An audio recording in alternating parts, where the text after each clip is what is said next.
न सद्रूपा माया नैवो भयात्मिका सत्सद भयाम निर्वाच्या मिथ्या भूता सनातनी। माया न सद्रूपा है, न असद्रूपा है, न उभय रूपा ही है। सत और असत से अनिर्वचनीय मिथ्या रूपा सनातनी है। इत्यादि वाक्य भी संगत हो जाते हैं। आधुनिक वेदांतियों के अनिर्वचनीय वाद में संगत नहीं होते, क्योंकि उन्होंने माया नामक जगत के कारण का भी विनाश या अत्यंत तुच्छत्व ही परमार्थ से माना है। धर्म परिणाम की परीक्षा करके अब लक्षण परिणाम की परीक्षा करते हैं। लक्षण परिणाम इति अध्वसु वर्तमान इति। धर्मों का नित्यत्व कहा है। बिना नित्यत्व अतीत अनागत लक्षण के संयोग असंभव है। यहाँ एक-एक लक्षण के अभिव्यक्ति के काल में भी धर्म सूक्ष्म लक्षणांतर के बिना नहीं होता। यह समुदाय का अर्थ है तथा धर्मों की भांति लक्षण भी नित्य ही है। अतः न असत की उत्पत्ति होती है और न सत का अत्यंत उच्छेद होता है। शंका, एक लक्षण की व्यक्ति के काल में लक्षणांतर की अनुपलब्धि से उनका अभाव ही युक्त है। समाधान, उनकी उपलब्धि अनुमान से होती है। उसको बताते हैं। यथेथि न शेषासु विरक्त इति। शेषों में विरक्त नहीं है। राग के भावी होने में विरक्त व्यवहार नहीं देखा जाता तथा एक विषयक राग आदि के काल में अन्यों की सत्ता अनुमान से सिद्ध होती है। लक्षण परिणाम में भी दूसरों के दूषण की उद्भावना करते हैं। अत्रेति सब अनागत आदि को वर्तमान आदि सब लक्षणों से योग होने से अनागत आदि भी वर्तमान ही हो जाएंगे। तब अध्वों का संकर हो जाएगा। यदि उनमें क्रम माने तो असत की उत्पत्ति माननी पड़ेगी। अतः वर्तमान लक्षण ही सब वस्तु होंगी। पूर्व और उत्तर काल में उनका अभाव मात्र होगा और अभाव के प्रतियोगी होने से उनमें अतीत आदि व्यवहार हो जाएगा। इसमें पहले धर्मों में लक्षण त्रय के संबंध की व्यवस्था करते हैं। धर्मानामीति, धर्मों का धर्मत्व पूर्व सिद्ध कर चुके हैं, यहाँ सिद्ध नहीं करना है। अर्ध, वैनाशिक के कहे वर्तमान मात्र एक लक्षण नहीं है, क्योंकि वर्तमान समय मात्र में ही इस धर्म का धर्मत्व नहीं है, किंतु अतीत आदि समय में भी धर्म का धर्मत्व है। यहाँ हेतु कहते हैं एवं हीति, क्योंकि इस प्रकार वर्तमान काल में ही धर्मत्व होने पर सब ही चित्त राग धर्मक नहीं होंगे, अर्थात विरक्त होंगे, क्योंकि क्रोध के काल में राग का आविर्भाव नहीं होता। भाव यह है, जैसे कि जब कभी चिद्राग की सत्ता से आपका चित्त रक्त है, यह व्यवहार होता है, तथा जब कभी चिद्राग के अभाव से चित्त विरक्त है, यह व्यवहार होना चाहिए। अतः अतीत आदि काल में भी राग आदि चित्त आदि के धर्म है। धर्मों का त्रिलक्षणत्व सिद्ध है। अभाव की प्रतियोगिता मात्र से अतीत आदि व्यवहार होता है, वह भी हेय है, क्योंकि घट के न होने पर ध्वंस के प्रतियोगिता आदि रूप अतीतत्व की वृत्ति ही नहीं बन सकती। संयोगित्व आदि की भांति प्रतियोगित्व आदि की दो संबंधियों के बिना अनुपत्ति है, क्योंकि सत और असत संबंध देखा नहीं जाता। अतः ध्वंस और प्राग भाव असिद्ध है, घट वर्तमान है। इसकी भांति घटो अतीत, घट अतीत हो गया, घट होगा। इन प्रतीतियों से घट की अतीत और होने वाली अवस्था विशेष ही सिद्ध है। इस प्रकार धर्मों की तीन लक्षण की स्थापना करके अब उसके सांकर्य का परिहार करते हैं। किम चेति, तीनों अनागत आदि कालों का एक वस्तु में संभव नहीं है, किंतु अपने व्यंजक, दंड, चाक आदि वस्तु के व्यंजन के समान जिसके उस प्रकार के लक्षण का क्रम से भाव होता है, उस वस्तु की अभिव्यक्ति होती है। अतः अभिव्यक्ति में सांकर्य नहीं है, स्वरूप से तो सांकर्य इष्ट ही है। अव्यक्त लक्षणों का व्यक्त लक्षणों के साथ विरोध नहीं है। इस विषय में पंचशिखाचार्य प्रमाण देते हैं। उक्तम चेति रूपातिशया वृत्त्यतिशया च परस्परेण विरुध्यन्ते सामान्यानि तु अतिशय सहवर्तन्ते।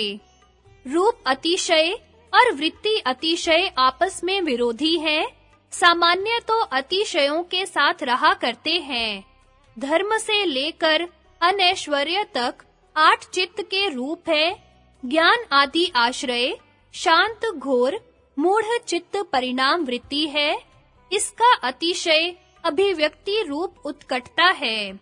इस वाक्य की व्याख्या गुण वृत्ति विरोधात इस सूत्र पर दी है। उपसंहार करते हैं। तस्मात् इति असंकर में दृष्टांत कहते हैं। यथेति रागस्य वेति। धर्मों के 3 लक्षणों के संबंध में राग का यही अर्थ है। क्वचित विषय में अन्यत्र विषयांतर में अभाव है, सामान्य भाव है, यह अर्थ है। दाष्ट्रांतिक को कहते हैं। तथा लक्षण सेति कहीं समुदाचार है इत्यादि अर्थ है। यह लक्षण परिणाम धर्मी का नहीं होता, किंतु धर्मों का ही होता है। इस प्रकार धर्म परिणाम से विशेष कहते हैं, न धर्म इति। शंका, लक्षण परिणाम लक्षण में है या नहीं? यदि है तो अनवस्था दोष है, यदि नहीं है अर्थात लक्षण में लक्षण परिणाम नहीं है तो लक्षण परिणाम में परिणाम लक्षण असंभव है, क्योंकि पूर्व लक्षण के अतीत होने पर लक्षणांतर की अभिव्यक्ति का ही लक्षण परिणामत्व है।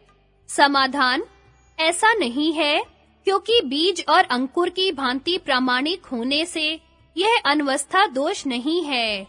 यदि इसको भी दोष माने तो धर्म का धर्म, उस धर्म का भी धर्म इत्यादि अनवस्था को भी दोष की आपत्ति से धर्म धर्मी भाव आदि भी सिद्ध न होंगे। शंका, यही हो लक्षण की अभिव्यक्ति के भी नित्य होने से क्रमिकत्व किस प्रकार होगा? यदि उसमें क्रमिकत्व संभव है तो लक्षण क्रमिकत्व ने क्या अपराध किया है जो उसमें क्रमिकत्व नहीं माना? समाधान, इस विषय में कहते हैं, नित्य और अनित्य उभय रूप के कहने से नित्य होने पर भी सब कार्यों में अनित्य रूप से क्रम संभव है। लक्षणों का भी क्रम इष्ट ही है। लक्षणा भी व्यक्ति का क्रम तो लक्षण सांकर्य के लिए प्रकृत में प्रदर्शित है। लक्षण परिणाम की परीक्षा करके अवस्था परिणाम की परीक्षा करने के लिए धर्मगत विभाग को कहते हैं। ते लक्षिता इति। लक्षिता व्यक्ता वर्तमान अलक्षित, अव्यक्त, अतीत और अनागत उस बाल, यौवन और वार्धक्य आदि अवस्थाओं को प्राप्त होते हुए अन्योन्य अन्यत्व से भेद से बोले जाते हैं। यह बालक है, युवा नहीं है इत्यादि रूप से बोले जाते हैं। वह निर्देश अवस्थांतर से, अवस्था भेद से ही होता है, द्रव्य के भेद से नहीं होता है। तब पूर्व अवस्था के हटने पर अवस्थांतर की प्राप्ति सिद्ध है, वही अवस्था परिणाम है। यद्यपि इस प्रकार का अवस्थांतर परिणाम अनागत और अतीत लक्षणों में भी पूर्व कहा है, तथापि वर्तमान लक्षण के ही अवस्था परिणाम स्फुटतया उपलब्ध होते हैं। इस आशय से वर्तमान लक्षण को आलंब करके ही वह उदाहरण दिया है। धर्मों के एक होने पर भी निमित्त भेद से अन्यत्व व्यवहार में दृष्टांत देते हैं। यथे केति, जैसे एकत्व की व्यंजक रेखा अंक विशेष जब 2 बिंदुओं के ऊपर रहता है तब 100 है, एक नहीं, ऐसा व्यवहार होता है। इनमें से एक बिंदु के लोप होने पर यह 10 है, 100 नहीं, यह व्यवहार होता है। और अवशिष्ट बिंदु के स्थान में आने पर एकत्व की व्यंजक रेखा देने पर 11 है, 10 नहीं, यह व्यवहार होता है। यथा चेति उच्यते चेति।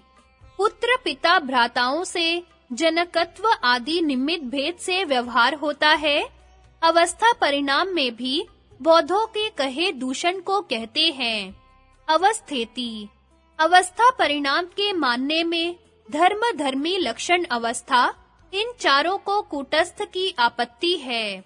इसमें हेतु पूछते हैं, कथमिति, किस प्रकार से?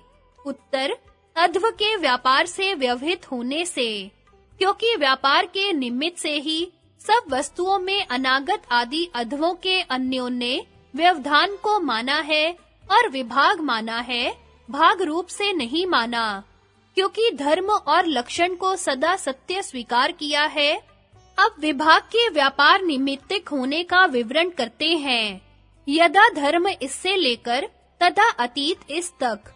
धर्म शब्द यहाँ आश्रित वाचक है, न करता है, न करेगा आदि और अंत के अध्वों के व्यापार की निमित्तता, व्यापार के अभाव के निमित्त से परंपरा से है।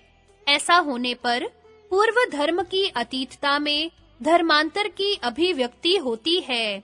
इस प्रकार परिणाम लक्षण की अनित्यता अवस्थाओं की भी आपको कहनी होगी, विनाश नहीं कह सकते। अवस्थाओं के नित्य होने पर तो कुछ भी अनित्य नहीं होगा। इस भांति तो सभी धर्म धर्मी जगत कूटस्थ होगा।